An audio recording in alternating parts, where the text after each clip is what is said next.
Aleluia! Deus é bom. Boa noite, meus irmãos. Não vou nem pedir para... Tá um pouquinho alto isso aqui.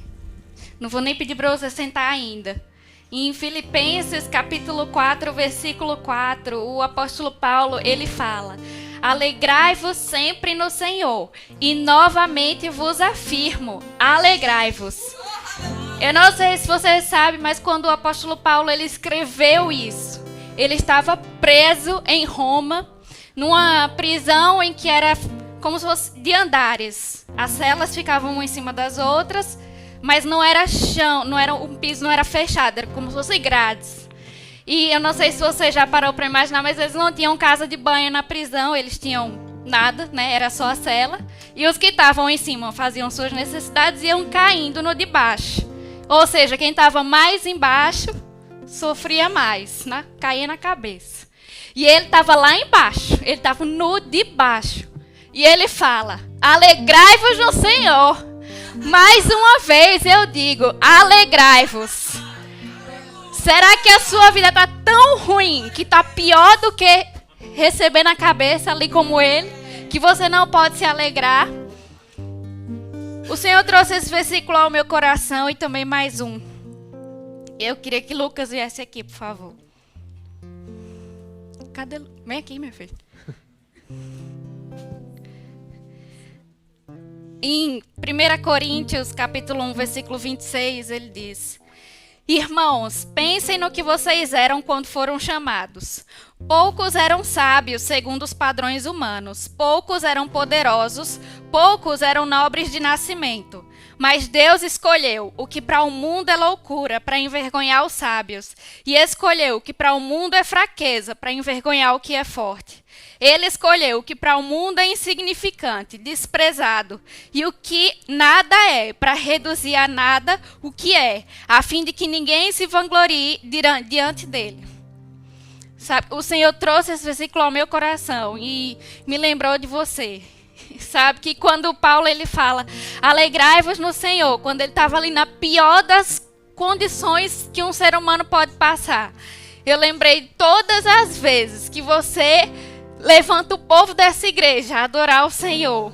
Independente da situação que você está passando, porque às vezes ninguém sabe o que você está passando na sua casa, na sua vida. Mas diante de todos aqui, para quem quiser ouvir, que ouça.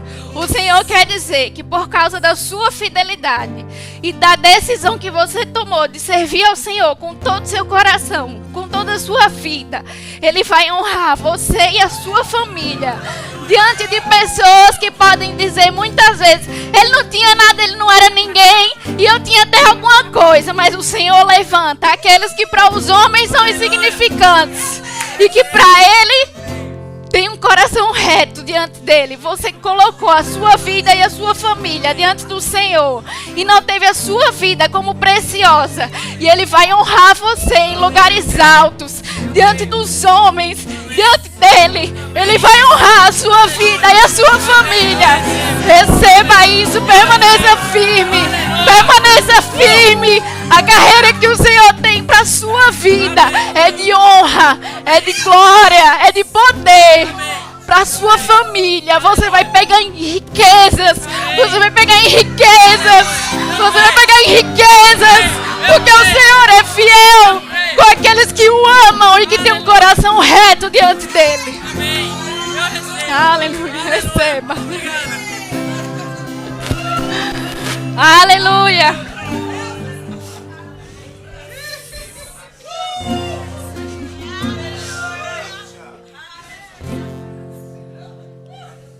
Pode sentar. Grupo de louvor também. Obrigada.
Aleluia. Deus é bom demais. Deus é bom demais. Eu tava uns domingos atrás, acho que tem uns 2 a 3 semanas, eu já não sei quanto tempo. Pouco tempo. Eu sentei aqui para ouvir o culto. E obrigada por ter recomeçado o relógio. Pode sentar. Eu sentei aqui para assistir o culto, mais um domingo. E quando eu sentei, o Senhor me deu uma palavra, que é essa ministração de hoje. E Ele me deu a palavra inteira. Às vezes, isso acontece, mas é mais raro. Quem prega normalmente sabe que às vezes você senta para estudar, pensa no tema e tal. E é completamente aceitável e honrável diante do Senhor. Às vezes você não tem a ministração pronta. Mas aconteceu dessa vez de eu sentar aqui para começar a assistir o culto e veio tudo, 100% da palavra que eu vou dar hoje. E eu anotei no telemóvel para não esquecer. E hoje nós vamos falar uma palavra com o tema, o propósito da igreja. E eu quero que você fique ligado o culto inteiro, porque eu sei que o Senhor ele vai falar ao seu coração. Essa palavra veio 100% do coração dele. E por acaso depois eu meditei a respeito dela, mas eu nem peguei mais aquilo que eu anotei de lá para cá. E eu peguei hoje, quando eu estava vindo para cá, só para dar uma lida, mas eu já lembrava mais ou menos, já tinha tudo no meu coração. E não é à toa que você está aqui essa noite. Para quem não me conhece, meu nome é Ana Luísa. Quero cumprimentar você também que está em casa, né? Normalmente eu cumprimento ali no começo do culto, mas hoje, olá. Seja bem-vindo a um culto do Espírito Santo. Amém? Então, o tema aos interessados é o propósito da igreja. E eu queria começar com um versículo que está lá em Hebreus, capítulo 10, versículo 25, que diz: Não deixemos de congregar-nos, como é costume de alguns. Antes façamos admoestações, e tanto mais quanto vedes que o dia se aproxima. Sabe que esse é um dos versículos fundamentais para que a gente possa entender que não só é bíblico, como é muito importante congregar, vir à igreja. Igreja é esse templo físico aqui. Não o verbo da vida, mas igreja, a igreja do Senhor. É bom que as pessoas se reúnam, é bom estar aqui com você, e é bíblico, e é uma ordenança do Senhor para as nossas vidas. Mas sabe que a gente pode adaptar esse trecho, esse versículo, à nossa realidade de hoje em dia. Ele fala aqui, não deixemos de congregar como é costume de alguns. Mas sabe que a gente poderia dizer também, não deixemos de escolher quando vem baseado em quem vai pregar, como é costume de alguns. Não deixemos de frequentar as programações da igreja, como é costume de alguns. Não deixemos de nos envolver com os nossos irmãos fora da igreja, como é costume de alguns. Sabe que talvez ele tenha escrito isso aqui, e esse, como é costume de alguns, faça as pessoas daquela época que faziam parte dessa igreja, né, pensar em alguém. Eu sei, quem que não congrega. E aqui, talvez, quando eu tenha falado esses exemplos, né, eu tenha dito como é costume de alguns, você tenha pensado em alguém. Mas eu quero que nessa noite você imagine que só estamos aqui, eu e você. E que não tem mais ninguém aqui nesse lugar. Porque eu quero que você receba tudo que é para a sua vida. Não para a vida de alguns, mas para a sua vida. Sabe que você não vai entender qual que é o propósito da igreja se você não entende muito bem como é que ela veio parar até aqui. Como assim, Ana Luísa? Você sabe, por exemplo, talvez, provavelmente que você sabe, acho que a maioria aqui sabe, que Jesus ele morreu, ressuscitou, e quando ele ressuscitou, ele deu aquela célebre ordenança, né? Vão por todo mundo, fazer discípulos, batizando em nome do Pai, do Filho e do Espírito Santo, e sede minhas testemunhas em toda Jerusalém, Judeia, Samaria, até os confins da terra. E talvez você nunca tenha parado para pensar, mas não foi como se Jesus tivesse ressuscitado. E Paulo olhou para... Paulo nem estava ali, né? Mas Pedro olhou para Tiago e disse, Vamos abrir o verbo da vida? Eu acho que você nunca parou para pensar isso. Mas não foi bem assim que surgiu e você veio parar aqui, né? Aconteceu muita coisa para que a igreja fosse igreja como você conhece hoje. E engraçado que depois que eu recebi essa palavra naquele dia, umas 3 semanas atrás, eu precisei estudar a respeito de história da igreja por outro motivo, que não foi esse motivo de fazer essa ministração. Mas engraçado que é um tema que eu acho que todo crente deveria pelo menos saber o básico. Porque, como eu disse, você nunca vai entender o propósito de estar aqui se você não sabe como é que a igreja do Senhor veio parar dessa forma que você conhece hoje. E sabe que lá no livro de Atos, ele mostra, né, uma das formas, dos primeiros momentos que a igreja começou a virar igreja. Começou a virar. E quando eu falo igreja, eu não estou falando da igreja do Senhor como corpo, né? Eu estou falando da instituição, igreja. E lá em Atos capítulo 15, versículo 1 diz: alguns indivíduos que desceram da Judeia ensinavam aos irmãos: se não vos circuncidardes segundo o costume de Moisés, não podeis ser salvos. Ou seja, alguém aqui estava dizendo assim: olha, antes era circuncisão, costumes judaicos, e se não circuncidar, não vai para o céu. Tendo havido da parte de Paulo e Barnabé contenda e não pequena discussão entre eles. Ou seja, alguns estavam ensinando isso, inclusive Pedro estava ensinando, que Pedro, que era discípulo de Jesus, estava ensinando, para ser salvo tem que fazer a circuncisão. Circuncisão é cortar ali umas partes íntimas do rapaz quando nasce, era costume judaico. E Pedro estava dizendo isso, que para ir para o céu, você podia até fazer parte da igreja e ser salvo, mas tinha que circuncidar. E Paulo e Barnabé aqui diz que teve uma briga das grandes, porque eles não concordavam com isso. E aí o que foi que eles fizeram? Vamos nos reunir. E aí foi a primeira vez que eles entraram em conflito e eles disseram, ok, vamos conversar aqui para ver o que é que a gente crê. Porque assim, eles só tinham aquilo que Jesus ensinou, eles tinham os profetas, eles tinham ali a Torá e só. Mas não tinha nenhuma instituição organizada dizendo como é que a gente cria, e muito menos a liturgia que a gente tem hoje. Primeiro é a música, depois é os dízimos e ofertas, aí depois vem alguém e prega, e assim. Não tinha nada disso. Então, eles tinham que se reunir para definir como que seria a organização da igreja. E depois eles se reuniram. Isso ficou conhecido, né, como o primeiro concílio da igreja, que foi o concílio de Jerusalém. E depois ele diz o resultado desse concílio, né, quando todo mundo se junta, vamos conversar, vamos lavar roupa suja aqui e definir como que vai ser a partir de agora. E lá em Atos, capítulo 15, versículo 28, diz qual foi o resultado dessa discussão.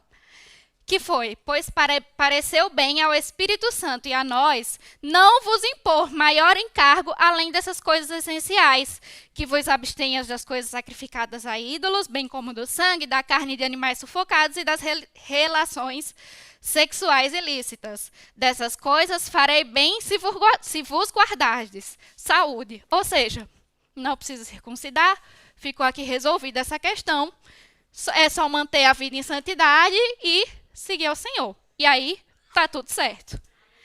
E sabe que depois disso, conforme a igreja crescia, houve muita perseguição, até que pela primeira vez o cristianismo foi reconhecido como uma religião oficial. Foi quando Constantino foi o primeiro imperador a estabelecer o cristianismo como uma religião. Foi a primeira vez que foi reconhecido pelo Estado como uma religião. Mas sabe que ainda era uma religião muito inicial. E não existia nem igreja, como a gente conhece hoje, tipo igreja católica, a igreja e tal. Não existia nada disso. E aí eles se reuniram de novo, mais ou menos 100 anos depois daquele primeiro concílio, e eles fizeram um segundo concílio, que foi para dizer assim, ok, a gente entendeu aqui Jesus, Paulo, não sei o quê, os apóstolos, mas vamos pôr aqui num texto o que é que a gente crê. O que é assim, só um resumo de tudo que a gente acredita, para dizer assim, essa religião acredita nisso. E aqui a gente vai mostrar, deixa eu beber um golinho de água. Aqui a gente vai mostrar que esse texto ele permaneceu até os dias de hoje. E eu vou mostrar para você mesmo quem aqui já foi católico. Porque esse texto diz assim: creio em Deus, Pai Todo-Poderoso, Criador dos céus e da terra, e em Jesus Cristo, seu Filho único, nosso Senhor, que foi concebido pelo poder do Espírito Santo, nasceu da Virgem Maria, padeceu sob Pôncio Pilatos, foi crucificado, morto, sepultado, desceu à mansão dos mortos, ressuscitou ao terceiro dia, subiu aos céus, está sentado à direita do Pai Todo-Poderoso, onde há de vir a julgar os vivos e os mortos. Creio no Espírito Santo, na Santa Igreja dos santos, na remissão dos pecados, na ressurreição da carne, na vida eterna. Amém. E em nome do Pai, do Filho e do Espírito Santo. Palavra da salvação. E isso foi definido naquele primeiro concílio, o que é que a gente crê. E falar a verdade, a gente crê nisso aqui tudo. Com um detalhezinho ali, Santa Igreja Católica, que naquela época não era católica, apostólica, romana, como a gente conhece hoje. Então, a Igreja Católica era igreja cristã, ok? Baseado nisso, a gente crê em tudo que está aqui. Pelo menos eu creio em tudo que está escrito aqui. Mas sabe que depois disso foram havendo outros concílios e a igreja foi se fortalecendo e aí surgiu a Igreja Católica como a gente conhece hoje, né? Foi se fortalecendo. Só que também foi partindo para o outro extremo. Enquanto em um momento a igreja foi muito perseguida e depois ela foi reconhecida, foi crescendo, foi virando muito poderosa, foi crescendo, crescendo até chegar ao ápice na Idade Média, em que ela era completamente corrompida, corrupta e pecaminosa e se cobrava indulgências pelo perdão dos pecados e os irmãos eles não tinham acesso à palavra sequer porque estava tudo em latim, que era para ninguém entender mesmo, só quem era padre, né, quem estudava ali e alguns. E aí era pregado que para você ser salvo precisava pagar, se pecasse tinha que pagar também, e era pedacinho da cruz que era vendido, e hoje nem existe isso, né? Era areia que Jesus pisou, nem existe isso hoje.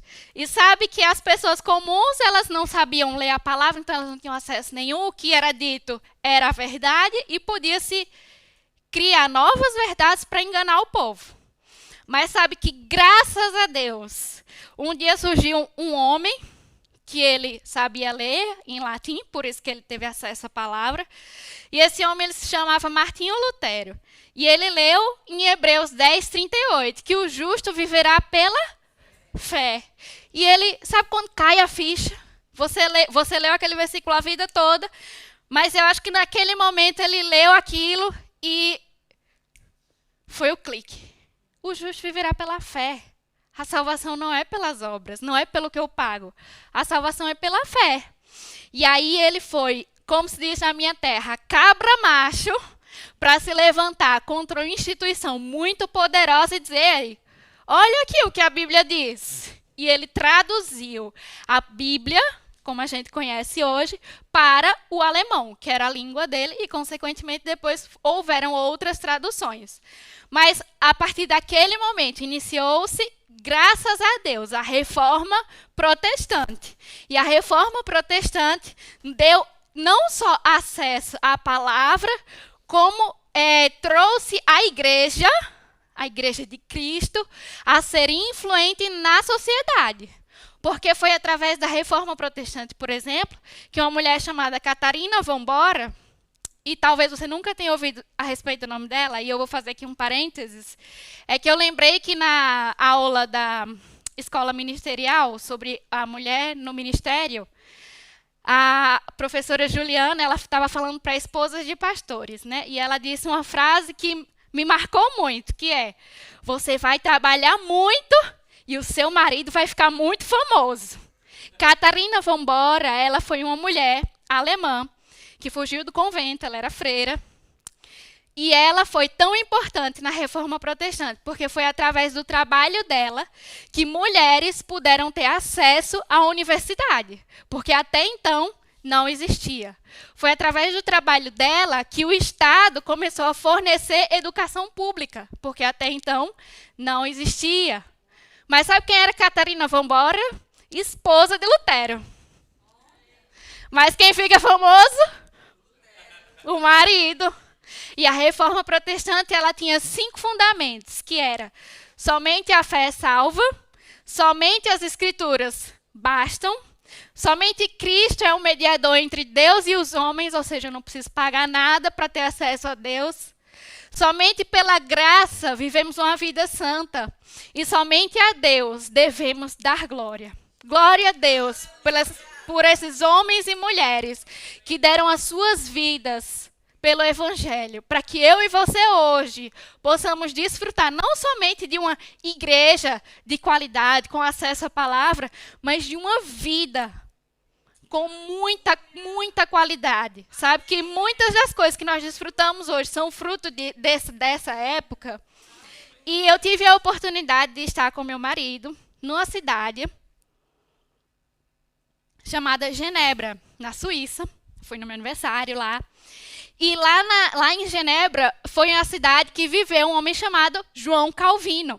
E ele também foi muito importante para a Reforma Protestante. Inclusive, eu esqueci de trazer as fotos, mas devia ter trazido. Tem lá um muro bem grande com a foto de João Calvino. Ele foi uma das primeiras pessoas que estudou os escritos de Lutero e que produziu obras a favor da Reforma Protestante. E depois no muro tem lá uma estátua também de John Knox.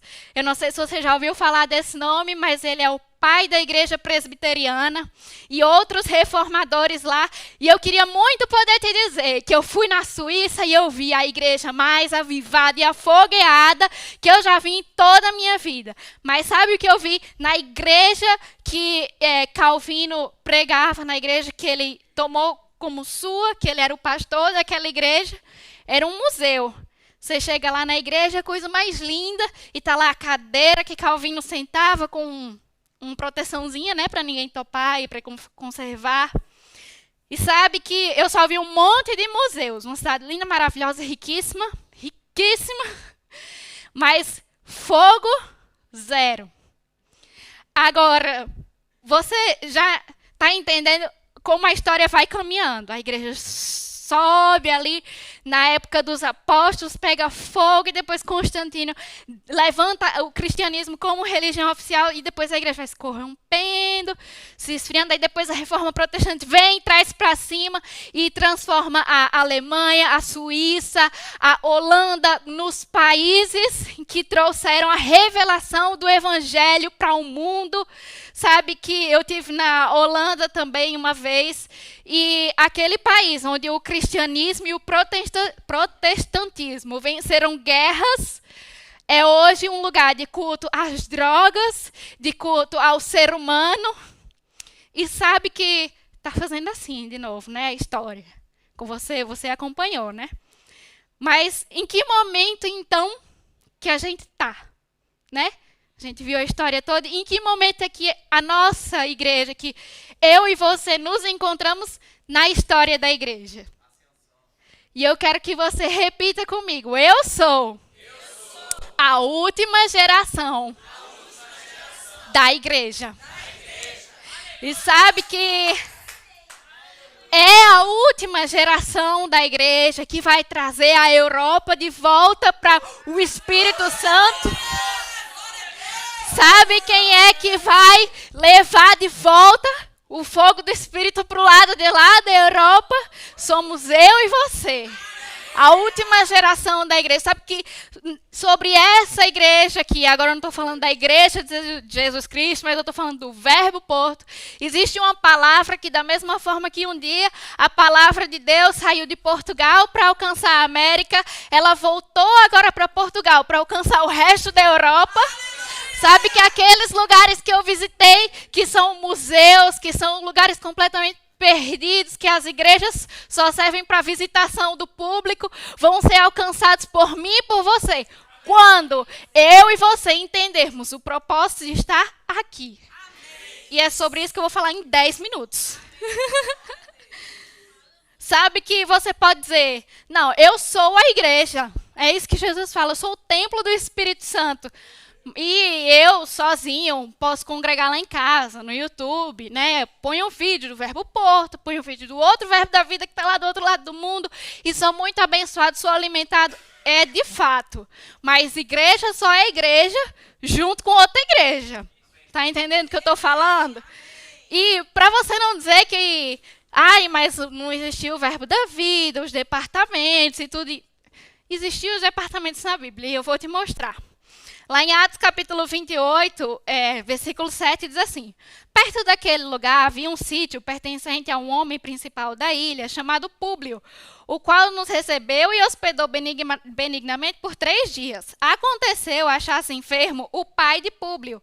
Paulo foi visitá-lo e, orando, impôs-lhe as mãos e o curou. À vista desse acontecimento, os demais enfermos da ilha vieram e foram curados. Sabe o que é isso? É o verbo em casa.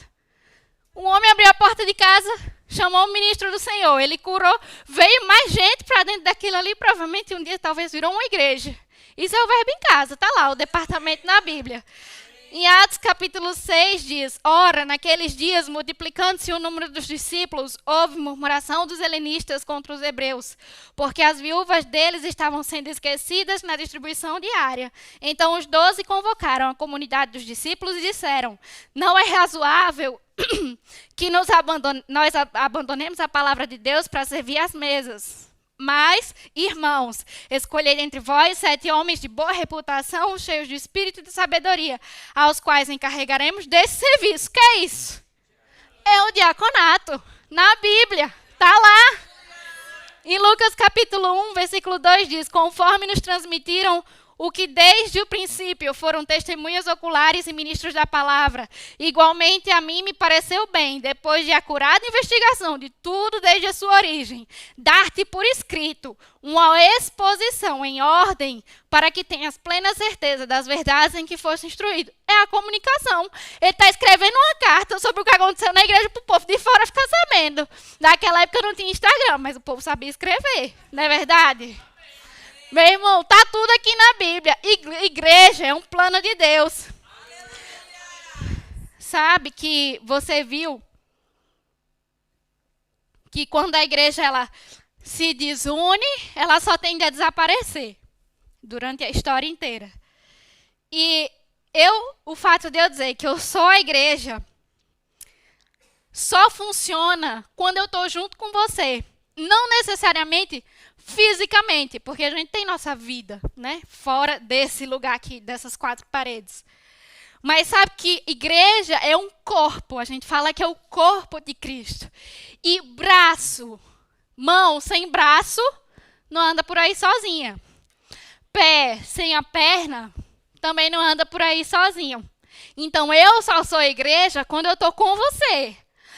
A gente se encontra uma vez por semana, ou 2, ou 3, ou mais. Se você for pastor, você se encontra várias vezes aqui. Mas sabe que nós precisamos ter essa consciência de que nós precisamos um dos outros. Para aí sim cumprir aquela palavra de ir para fora e alcançar o outro que está lá fora. Eu preciso antes alcançar você aqui que está perto de mim. É por isso que essa história de que eu sozinho eu sou a igreja é uma mentira do diabo. Para muita gente. Eu acho que com a pandemia, que era uma coisa que ninguém esperava, ela dividiu a igreja em 2 grupos de pessoas. Aquelas que acreditam que descobriram que podem ser igreja sozinha, porque elas podem congregar como quiserem. Ou aquelas que entenderam que mesmo que eu não esteja com você fisicamente, eu estou com você e não abro mão. Qual grupo você pertence? Eu espero que o segundo. E eu espero também estar no segundo. Sabe que nós estamos vivendo aqui um tempo em que se fala muito sobre expansão. É o tema do nosso ano. Mas eu quero que você lembre um pouco qual era o tema do ano passado. Alguém lembra? Ano passado foi o ano do crescimento. E esse ano é o ano da expansão. E talvez você pense que são duas coisas muito parecidas. Mas existe uma diferença entre crescimento e expansão. Quando eu penso em crescimento, pelo menos na minha cabeça, né? Me vem logo aquela imagem da plantinha, que é plantada ali. Aí ela vai crescendo, alguém vem e rega. Aí ela vai crescendo, aí dá uma fraquejada assim, aí você tem que pôr adubo, coisas assim. Eu não sei cuidar de plantas, você já deve estar percebendo. Mas ela vai crescendo, ela é muito assim, tem que estar protegidinha, porque o vento, os animais, tudo mais. Isso é crescimento. E foi isso que nós vivemos, graças a Deus, nós crescemos ano passado. Mas quando eu penso em expansão, eu penso naquela árvore grande, que ela cresce com tanta violência, que não importa se o chão é de concreto, se tem pedra, do que for. Ela cresce com tanta força, quebrando o que for necessário para expandir as suas raízes para onde for. E isso é expansão. A expansão pode vir o cachorro mijar na planta, pode vir um vento, pode vir a chuva, pode vir o que for. Quem está em expansão não se abala por coisas pequenininhas. Sabe qual que é a diferença daquele crente que está ainda em crescimento e o que está em expansão? O crente que está em crescimento, ele é assim. Chega na igreja, que ele vem para a igreja. O crente que está crescendo vem para a igreja. Eita, o pastor passou por mim, né, e falou, olha. Passou por mim, né, e falou, mas glória a Deus, vou receber do Senhor aqui no culto. O crente que está em expansão é assim, pastor, passou por mim, né, e falou, pois eu vou lá falar com ele, vou abençoar a vida dele, vou dar uma oferta e não vou perguntar se ele está precisando de alguma coisa. Esse é o crente em expansão. Está percebendo que é uma mentalidade? O crente que ele ainda está em crescimento é aquele crente que, pela circunstância da vida, vai que ele perdeu o emprego. E aí ele pensa, perdi o emprego. Vou voltar para minha terra. Vou me embora. Isso aqui, esse Portugal, não dá em nada. O crente que está em expansão diz assim, perdi o emprego, pois eu vou desafiar o diabo. Eu vou chegar na igreja e o primeiro que eu ver, eu vou ofertar na vida dele. E se o diabo continuar tirando de mim, a oferta é o dobro. Desafie para ver se ele continua tirando. Não continua não, porque ele não quer ver ninguém prosperar. E ele sabe que quando você planta, é um princípio bíblico ali, e o outro ainda está recebendo a sua vida, ele vai logo sair de perto e deixar você receber o que você tem para receber. Está percebendo que o crente que anda em expansão, ele tem uma coisa diferente ali, que ele não se abala pelas coisinhas, ele não deixa aquelas vozezinhas chegarem perto. É como a árvore que cresce quebrando tudo. Aquela raiz, a plantinha em crescimento, se você pôr aqui, no alcatifa, se você pôr aqui a sementezinha no feijão, ela não vai crescer nunca. Agora, se tiver aqui, sei lá, aqui por perto, uma árvore grande, com uma raiz grande, pode ter rocha, concreto, contrapiso, piso, o que for. Ela quebra tudo. Vai dar um problema grande para quem estiver na frente dela. O crente em expansão é esse crente. Amém?